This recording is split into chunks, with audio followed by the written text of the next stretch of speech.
Narito ako sa isang lugar na di ko maintindihan.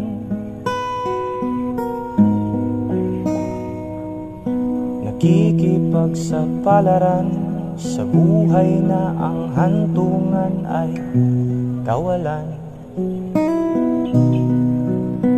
Denumero ang galaw ng tao, bawat gawin ay may presyo.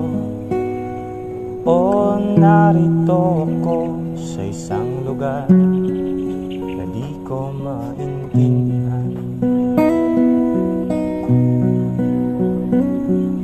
Daing ng tao'y di pinapansin, nililipad ng hangin.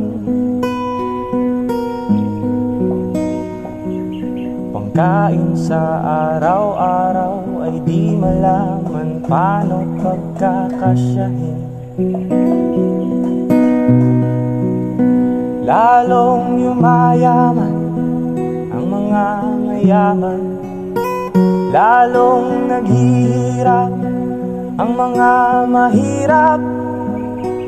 O narito